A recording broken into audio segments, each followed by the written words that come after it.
Y como lo anunciamos, está el doctor Roberto Pereira, abogado penalista, con quien veníamos conversando durante la pausa ya sobre cuál es el marco, en qué casos, por ejemplo, una propuesta como la que hemos escuchado del ministro de Justicia tiene cabida. Hay una norma, ya un marco legal que quisiera que nos explique cuando se trata, por ejemplo, de la necesidad de hacer uso del espacio de los medios de comunicación masivo para información oficial. Sí, doctor, buenas noches. Gracias por estar con nosotros. Sí, bueno, el principio es que el gobierno o los estados no pueden imponerle a los medios de comunicación contenidos. Eso es un principio básico que forma parte del derecho a la libertad de información. Es decir, los medios tienen libertad de definir su pauta informativa, de definir su pauta editorial. Eso lo dice la Constitución, lo dice la Ley de Radio y Televisión y lo dice también, imagino yo, tratados internacionales. Los tratados internacionales, es correcto. Hay algunas excepciones que son muy mínimas, ¿no? Por ejemplo, la prohibición de difundir pornografía, ¿no? Ahí hay un control de contenido, no se puede difundir material pornográfico en los medios de comunicación. Hay un horario de protección. Y eso está en la Ley de Radio y Televisión. Hay un horario de protección que no es una prohibición de contenidos en sí mismo, sino una prohibición, una regulación de horarios para proteger al menor, a la familia, ¿no? Entonces establece esa regulación. Y luego la otra excepción es la franja electoral, ¿no? En la franja electoral el fundamento es la posibilidad de un acceso equitativo y democrático a las opciones que existen en el marco de las elecciones, ¿no? Y finalmente el beneficiario es el pueblo, que tiene la posibilidad de acceder de manera equitativa a todas las opciones que hay. Y aún así eso es debatible, ¿no? El tema de la franja electoral, pero hay una razón pública prevalente, pensado también en el sistema democrático. Y en el interés público y la necesidad de la información. Prevalente. En este caso no existe ningún interés público prevalente, ¿no? Los medios de comunicación han venido informando, son los que han informado acerca de los graves problemas de criminalidad que existe en el país, lamentables muertes, extorsión, ¿no? Los casos de omisión de la policía de atender determinadas denuncias y que luego acontecen homicidios, ¿no? En fin, toda una gama de problemas vinculados a la inseguridad ciudadana han sido informados por los medios y siguen siendo informados por los medios, ¿no?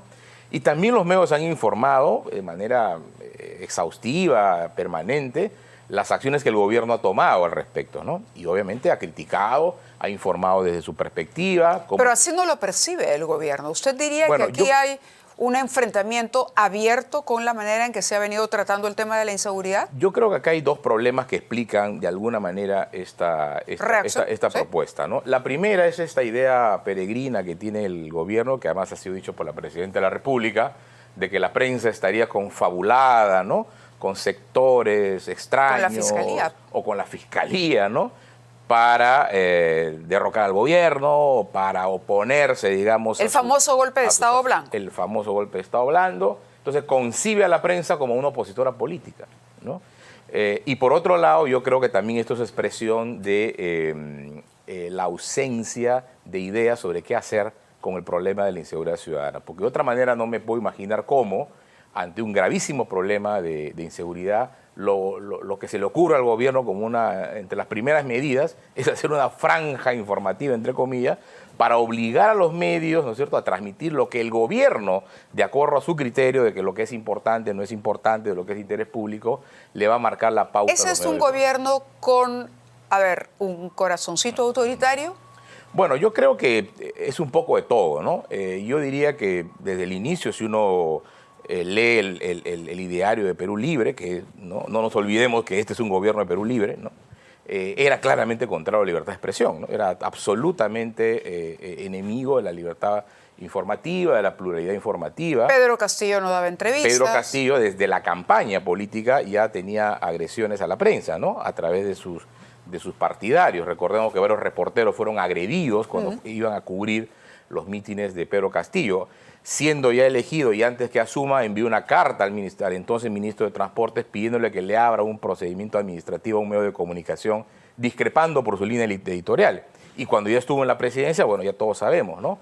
No daba declaraciones. Salvo a la prensa alternativa. Salvo a determinada prensa que era adicta a él, que creo que es la única, digamos, prensa que él respetaba. Usted ¿no? dice que en ese aspecto, en esa lectura, el gobierno de Boluarte sigue la línea yo de creo comportamiento que yo creo tenía que ya está la presidencia ¿no? de Yo creo que Castillo. está contaminado con ese tipo de intolerancia a la prensa, con esa falta de entendimiento de cómo funciona un sistema democrático y cuál es el rol de la prensa en los sistemas democráticos. La prensa tiene que incomodar al poder, tiene que fiscalizar, hay opiniones radicales, hay opiniones de distinto tipo, y entonces uno tiene que saber convivir. ¿Esto pasaría en el con Tribunal esto, ¿no? Constitucional en el caso, Yo en la creo que eventualidad no. de que el Congreso lo aprobara? El doctor del Castillo acaba de decir que eso no va a pasar, está muy confiado en que no, a partir además de la reacción de muchísimos congresistas, Congreso, salvo sí. algunos casos. Pero en el supuesto, ¿esto pasaría por el tamiz del Tribunal del Análisis Constitucional?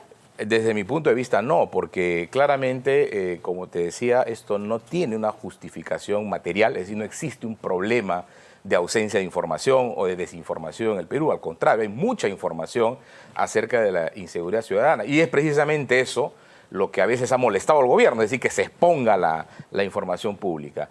Entonces, al no existir una justificación, no se puede imponer contenidos a los medios de comunicación. Eso es elemental en cualquier democracia que entienda de manera mínimamente razonable la libertad de información. Hace poco la Sociedad Interamericana de Prensa envió una delegación. El presidente decía que, primero, la presidenta no lo había recibido, y en segundo lugar, que le parecía inadmisible y además incomprensible que en un país democrático la presidenta no concediera entrevistas. Entonces, hoy parece incoherente, por un lado, reclamar espacio, pero por otro, no atender a las solicitudes de entrevistas y de información. Claro, es contradictorio, ¿no? Porque un gobierno que por un lado nombra voceros por todos lados, ¿no? Hay un vocero presidencial que ya no se le ve, ¿no? Por una serie de problemas que ha denunciado la prensa precisamente. El Ministerio del Interior tiene un vocero, ¿no? Por otro lado, la presidenta no habla, ¿no? No da entrevistas a la prensa, hace monólogos, ¿no? Pero a su vez, ¿no? Reclaman de que hace falta... pero además se enfrenta abiertamente a la prensa. Agrede a la prensa. Cada vez que Así puede es. se enfrenta. Dice, esos malos periodistas, esa mala prensa, lo dice directamente. Así es. Ella está convencida de que la prensa es su enemiga. Claro, como te decía antes, yo creo que ella entiende a la prensa como un enemigo político, ¿no? Yo creo que está equivocada, no entiende cómo funciona la prensa en los sistemas democráticos. Por eso no se puede entender como ha querido decir el premier y la propia presidenta que esto es un llamado al trabajo de todos, porque se requiere de todos para luchar contra la inseguridad. Bueno, pero eso es una frase, digamos, con la que nadie podría estar en desacuerdo, pero a su vez no dice nada, ¿no? Sobre la base de esa frase yo no puedo pretender parametrar los medios de comunicación. ¿Qué impacto tiene una declaración de la presidenta? Y lo hemos mencionado o hemos llamado a la reflexión sobre esto en otros temas también internacionalmente. Bueno, nos deja muy mal, ¿no? Porque esto nos pone, digamos, a la altura de países que en su momento implementaron mecanismos similares, como la Venezuela, en el caso de Chávez. Había un programa, Lo Presidente, donde se obligaba a los medios de comunicación a conectarse, ¿no? Y a escuchar y transmitir los discursos del presidente Chávez. Maduro continuó con esa práctica. En Ecuador, en la época de Correa también, Correa imitó ese tipo de prácticas. Y claro, son gobiernos de una raíz autoritaria claramente, ¿no? Entonces, creo que hay un entendimiento de ese tipo en la presidenta de la República, ¿no? En relación ¿Es con de la prensa. presidenta o la iniciativa puede ser del entorno de la presidenta? Bueno, ya en este caso, al ser respaldada, digamos, por sus ministros, ¿no? Yo creo que esto ya está ya cundido, ¿no? Ya permeado en todos los ministros. No hemos escuchado a muchos, al ministro de Justicia y al presidente del Consejo de Ministros, Al que ha negado. ministro, y ahora escuché en la mañana al viceministro, El viceministro, de Transporte sí. tratar de explicar con un malabarismo fallido, ¿no? La justificación de esta medida, ¿no? Pero es inaceptable que desde el gobierno se pretenda marcar la pauta de los medios de comunicación en un tema de altísimo interés público y donde más bien lo que se espera es que haya voces disidentes, que haya voces discrepantes, voces plurales para que la ciudadanía ¿Se pueda estar podría adecuadamente informada. los medios, independientemente, por supuesto, cada uno evaluando la situación, las empresas periodísticas podrían tomar algún tipo de acción legal para que no se implemente una norma de esta naturaleza? Bueno, no se puede tomar ¿Hay ninguna espacio medida para eso? previa, ¿no? Porque No, todavía claro, eso es un no, proyecto. lo entiendo, pero en el caso En el caso de esto se plasmara en una ley, que Sí. es lo que ha anunciado el ministro, hay dos tipos de acciones que se pueden realizar. Acciones individuales por parte de los afectados, que en este caso serían los medios de comunicación, que serían obligados a conectarse a esta franja informativa, que yo en realidad le he llamado franja de propaganda gubernamental, porque eso es al final en lo que derivan este tipo de cosas. Estas acciones de garantía, que serían acciones de amparo básicamente, invocando la libertad de información, y también la otra posibilidad es atacar la ley como tal ante el Tribunal Constitucional, ¿no? Pero para eso tendría que ser demandada la ley por alguno de los sujetos legitimados que están regulados en la Constitución, el Defensor del Pueblo, colegios profesionales, un número determinado de congresistas o determinada cantidad de firmas de ciudadanos que podrían interponer una demanda de inconstitucionalidad ante una eventual norma que se aprobara con ese contenido, ¿no? De acuerdo. Quería aprovechar su presencia en el programa para preguntarle por la situación del caso, que aun cuando a simple vista parezca trivial, como lo ha dicho el doctor del Castillo, estamos discutiendo si la presidenta se operó o no se operó la nariz. En realidad no estamos discutiendo eso, estamos discutiendo sobre si la presidenta ha sido honesta con el país con relación a la permanencia de su cargo en todo momento, al ejercicio de la presidencia ininterrumpidamente. Y además la mentira sobre los motivos que la llevaron a ella al quirófano. Es otra cosa, no se trata de si se operó la nariz, los ojos o se puso grasa aquí o allá. Se trata de el principio de decir la verdad, ¿no? Que debería respetar un gobernante. ¿Ve usted que la situación es complicada cuando la secretaria o exsecretaria de la presidenta sale y corrobora, por ejemplo, que no fue que hubo un tema de manipulación de la historia clínica y se investiga, por otro lado, al doctor Mario Cavani también y es convocado a la Fiscalía? ¿En qué va a terminar esto? Sí, yo creo que discrepando, digamos, con el sector que le resta importancia al hecho de que la Presidenta de la República no comunique al Congreso su ausencia, su alejamiento para someterse a una operación que la deja al margen de la posibilidad de ejercer el cargo, yo creo que ese es un tema importante, constitucionalmente digo importante, y creo que merece la máxima atención. Pero además está el otro tema que señalas, es decir, la mentira que la Presidenta de la República, ya por segunda vez por lo menos, la primera fue el caso de los roles, ¿no? En esta segunda oportunidad van apareciendo evidencias que van contradiciendo la versión que ha dado al país, ¿no?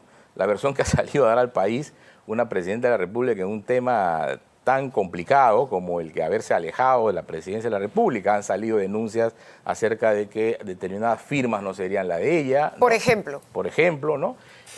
Han salido evidencias o indicios de que esa operación habría sido a cambio. Habría incurrido en delito. No, por supuesto, ¿no? El que falsifica la firma de una persona, nada menos que la Presidenta de la República, en una norma, ¿no? Es un hecho gravísimo, ¿no? Eso compromete la seguridad del Estado, la seriedad del Estado, ¿no? La fe pública, ¿no? Pero en segundo lugar, aparentemente también han salido, bueno, no aparentemente, han salido algunas versiones, algunos indicios acerca de que habría habido un intercambio, ¿no?